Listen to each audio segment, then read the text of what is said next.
Everyone, welcome back to my channel Pavani blogs 4360. ఇన్ని రోజులైందో కదా long videos అయితే అప్లోడ్ చేయక ఎప్పుడో ఒకసారి అప్లోడ్ చేద్దాం అనుకుంటాను కానీ అసలుకే టైం ఉండదు. ఇంకా ఈ వీడియోని అయితే మొన్న మేమైతే ఊరైతే వెళ్ళాం మా ఇంటికి. ఇంకా మా పక్కన వాళ్ళైతే ఇట్లా బెండకాయ తోటనైతే పెట్టారు. నాకైతే బాగా అనిపించింది వెదర్ అయితే. ఇంకా అక్కడ చుట్టుపక్కల చెట్లు కూడా చాలా బాగా అనిపించాయి. అక్కడ దాకా వెళ్దాం అనుకున్నాం కానీ నాకైతే వీలు పడలేదు. మా ఇంటి దగ్గర నుంచి చూస్తేనేమో ఈ బెండకాయ తోట అనేది మొత్తం చిన్న చిన్న కనబడింది. అక్కడికి వెళ్తేనేమో ఎంత పెద్దగా ఉందంటే అక్కడ నుంచి ఇక్కడ వరకు అయితే చాలా పెద్దగా ఉంది. నేను పెట్టిందే 2 నిమిషాల వీడియో ఎక్కడ స్కిప్ చేయకుండా పూర్తిగా చూడండి. అక్కడికి వెళ్ళి వీడియో తీసుకుంటే వాళ్ళు ఏమనుకుంటారో ఎలా చూస్తారో అని అనుకున్నాను కానీ అక్కడికి వెళ్ళగానే వాళ్ళు నా చేతిలో ఫోన్ చూసి వీడియో తీసుకుంటావా ఫోటో తీసుకుంటావా అని అడిగారు. వెంటనే లేట్ చేయకుండా మా సైన్యం అంతా దిగేసింది. అదేనండి మా పిల్లలందరూ అయితే నేను మా నైసి అయితే వెళ్ళాము. ఇంకా అక్కడ వీడియో తీసుకుంటుంటే కాసేపు అయితే పిల్లలు అయితే వేరే దగ్గరికి అయితే ఆడుకోవడానికి వెళ్ళారు. ఇంకా మమ్మల్ని యూస్ అయితే ఇంకా మేము కూడా వస్తాం అన్నట్టు ఇంకా వాళ్ళు కూడా వచ్చేసారు. ఇంకా ఇట్లాంటివి ఎప్పుడైనా చూడక చూసేసరికి ఏంటంటే భలే అనిపిస్తుంది. మళ్ళీ అందులో ఈవినింగ్ టైంలో ఇలాంటి తోటలు మళ్ళీ అలాంటి చెట్లు చింత చెట్లు అయితే అటు సైడ్ అయితే ఫుల్ ఉన్నాయి. అక్కడ దాకా వెళ్దాం అనుకున్నాను కానీ నాకైతే భయం. నాకైతే వీడియో తీయడం అంటే ఇష్టమో మా నైసి కూడా వీడియో తీయడం అంటే ఫుల్ ఇష్టం.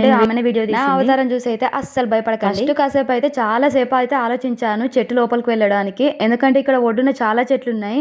ఇంకా అంత చల్లగా ఉంది కదా ఏమన్నా వస్తాయేమో అని మస్తు భయపడ్డాను. కానీ అందరు ఎట్లా వెళ్తారో ఏమో కానీ నాకైతే కొంచెం అలా భయం. వ్యవసాయం చేసే వాళ్ళకి భయం అయితే ఉంటుందో ఉండదో తెలియదు కానీ వాళ్ళకైతే అలవాటు అయిపోతుంది కావచ్చు. కానీ అట్లా వెళ్ళడం రావడం కానీ నాకైతే అట్లా వెళ్ళడం అంటే ఒక్క 10 సార్లు ఆలోచించి అయితే అటైతే దాటేసాను. నేను ఎక్కడ ఖాళీ లేదో కొంచెం తక్కువ ఉన్న చెట్ల దగ్గర నుంచి దాటేసాను. మీకైతే ఇది కొంచెం ఓవర్ గానే అనిపించచ్చు నేను చెప్పే మాటలు అయితే. కాకపోతే నాకైతే భయం వేస్తుంది. నాకైతే ఏదైతే కనిపించద్దు అనుకుంటానో నాకు అదే కనిపిస్తుంది. మళ్ళీ ఎవరికి కనిపించదు నాకు ఒక్కదానికే కనిపిస్తుంది. మా ఇంట్లో వాళ్ళు ఏమంటారు అంటే ఎక్కలేని అని నీకే కనబడతాయి అని. ఈ బెండకాయ చెట్ల మధ్యలో అక్కడక్కడ కొన్ని వేరే మొక్కలు కూడా పెట్టేశారు. నాకైతే గంగావళి కూర చెట్లు కూడా కనబడతాయి. మా ఇంటి దగ్గర నుంచి చూస్తే ఈ తోట మాత్రం మస్తు కనబడుతుంది. ఇంకా నేనైతే ఇక్కడికి వెళ్ళి చూసాను కాబట్టి చాలా పెద్దగానే అనిపించింది. వాళ్ళు నిన్న బెండకాయలు తెంపుతుంటే చూసాను.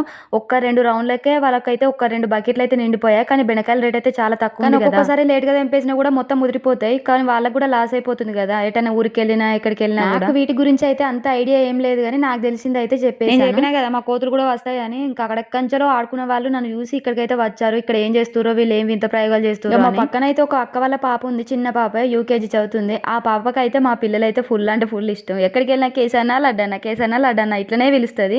మార్నింగ్ నుంచి ఈవినింగ్ వరకు గంటకు పిలుస్తాను. వాళ్ళు ఆడుకుంటుంటే నేను కనపడ్డానేమో నా దగ్గరికి అయితే వచ్చి అన్ని రకాల కూరగాయల చెట్లు చూస్తానైతే భలే అనిపిస్తుంది కదా. ఇంకా చుట్టూరంగా పూల చెట్లు పెట్టుకోవాలి, మధ్యలో మొత్తం కూరగాయల చెట్లు పెట్టుకోవాలి. అప్పుడైతే వెదర్ అయితే సూపర్ గా. ఇంకా కొంచెం ముందుకెళ్తే మామిడి చెట్లు అక్కడ చింత చెట్లు కూడా ఉన్నాయి. అక్కడ కూడా వీడియో తీసుకుందాం అని అనుకున్నాను కానీ చెప్పాను కదా నాకు కొంచెం భయం వేసింది అందుకే వెళ్ళలేదు.